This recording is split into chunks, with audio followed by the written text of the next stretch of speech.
Hispanic, Latino, Latinx. You hear these labels used to identify over 43% of Harris County's population. But do you know the difference between these terms and what each one means? We're exploring this topic with Magdalena Mayeri, Director of Latino History and Culture at the National Museum of American History Smithsonian Institution, Dr. Laura Murillo, President and CEO of the Houston Hispanic Chamber of Commerce, Andy Canales, Executive Director of Latinos for Education, and Raul Orlando Edwards, a creative visionary and founder of Flawmart and Strictly Street Salsa. I'm Deborah Duncan, host of KHOU's Great Day Houston, and these are Cultural Conversations.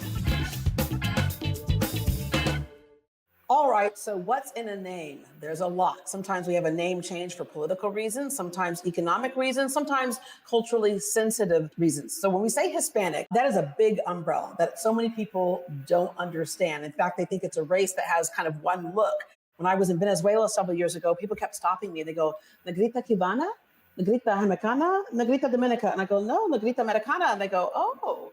And so I realized then, wait, Hispanic can look like anything. It's white with red hair and blue eyes. It's brown skin, Asians, blacks. And so I want to start, Magdalena, with you by clarifying Hispanic is not a race. Thank you for starting that way, Deborah. Exactly. Race is a social construct.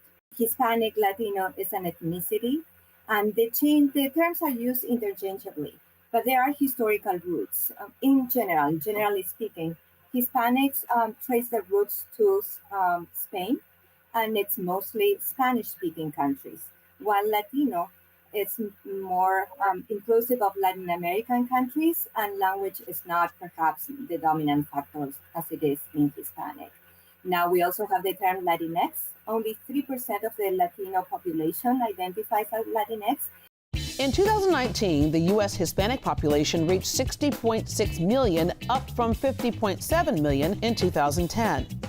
Texas has 3 of the top 10 cities in the U.S. when it comes to the largest Hispanic population: Houston, Dallas, and San Antonio. The 3 largest Latino ethnic groups in the U.S. are Mexican, Puerto Rican, and Cuban.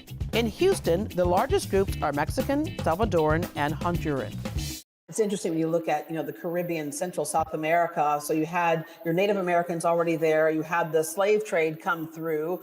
You had the conquistadors come through. And so you have this kind of beautiful melting pot, I think. And Raul, you're part of that beautiful melting pot. When you speak, you confuse people. I think one of the things that I discovered when I moved to the United States, especially in the South, it was the element of people not encountering people that look like me that spoke Spanish. So there's so many anecdotes that I have about people looking at me and wondering, why do you speak Spanish, or where did you learn to speak Spanish that well? And I will say, well, it's really my first language. That was usually a shock, like, oh, well, I guess the stereotype of expecting me to look and or sound in a specific way is something that was really captivating to people, but also it gave me the opportunity to educate on the subject. So, as you said, there's been so many instances where people have had that reaction, and so I just seek that opportunity to share about the culture.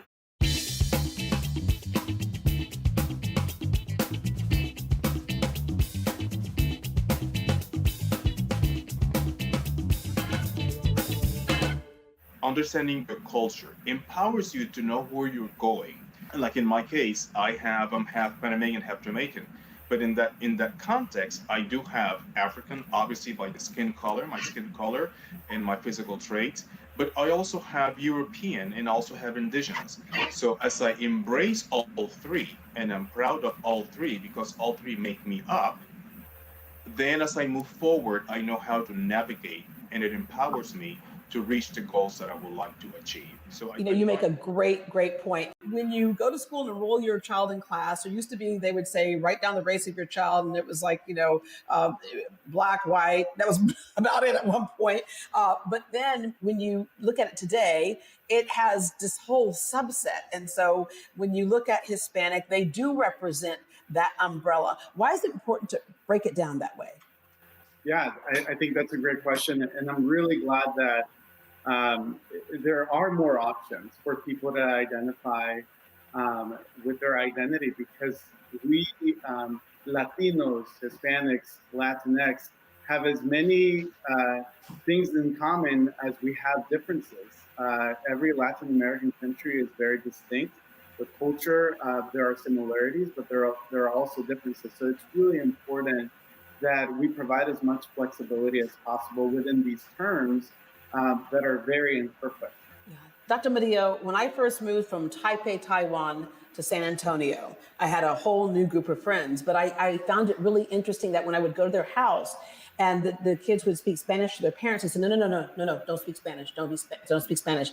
Today, we celebrate being bilingual.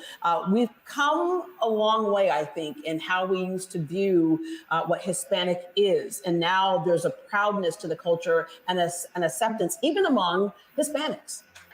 I grew up speaking Spanish. Both of my parents spoke Spanish to me, and I made a commitment then that if I ever had children, I wanted to make sure they could speak it and write it. Fast forward, my daughters are now 18 and 21 at Georgetown and Columbia University, and both have said, thank you, Mom.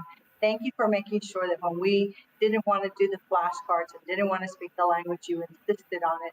It is a gift that we give not only to our children, but to the world. We understand the value of second, third, fourth language. And shame on us if we do not embrace our culture while at the same time embrace American culture. It's okay to do both, and smart people understand the value of that. And as the great writer Jorge Luis Borges said, language is not just the words, it's culture. So I think this brings full circle to being the power of being bicultural and embracing being from several places, having different cultures, bringing this diversity into mainstream American as much as we can. But yes, it's really, generations have changed, and there's true pride now in speaking Spanish and speaking more languages even than just one more. Annie, we remember that scene in the movie Selena, and I'm not quoting it directly, I don't think, but basically her father was saying that, you're not Hispanic enough, and at times you're not white enough. You have to be the perfect mix. And we got to prove to the Mexicans how Mexican we are, and we got to prove to the Americans how American we are. We got to be more Mexican than the Mexicans and more American than the Americans, both at the same time. It's exhausting. Man, nobody knows how tough it is to be a Mexican American. Yeah, absolutely. I think there's so many of us across the country that identify with that scene and with those words, because we are constantly code switching. We're constantly switching our train of thought in our communication between English and Spanish. For me growing up, I found it frustrating at times. I think now, as Dr. Murillo was sharing, I see it as a gift. And it's allowed me to attune my social emotional skills, put myself in others' shoes, and to try to be more empathetic. And I credit that to how I grew up with two different cultures, two different languages, and code switching between all of that. Magdalena, when it comes to how people identify with the word Hispanic, you'll find that different generations look at it differently. And I would imagine if someone who came here from El Salvador or came here from Honduras may write something different down on a piece of paper than someone who's been here for years. For example, I have a friend named Ron who said, we're fifth generation Texan. We didn't cross the border crossed us. And so for him, it's just, I'm just American. Right? So we're seeing a difference when it comes to generations of how they identify. Yes, there recent research from the Pew Hispanic Center, for example, points that for recent immigrants, it doesn't matter whether it's Latina, Latino, or Hispanic, that they really identify more closely with the country of origin. So in my case, I'm from Argentina. I always say I grew up into a Latina identity. When I first moved here more than 20 years ago, my identity was Argentinian. And then you grow as you share more of the culture of the country, that you grow into your job and you're making the community. Among Americans with Hispanic ancestry, those who identify as Hispanic drop off across generations. 97% of individuals who were born in another country identify as Hispanic. For second-generation Hispanics, those who identify as Hispanic only drops off 5 points to 92%. But for third-generation Hispanics, 77% identify as Hispanic, and for fourth-generation or higher, the percentage drops off dramatically. In fact, it's split down the middle, with 50% identifying as Hispanic and 50% who do not.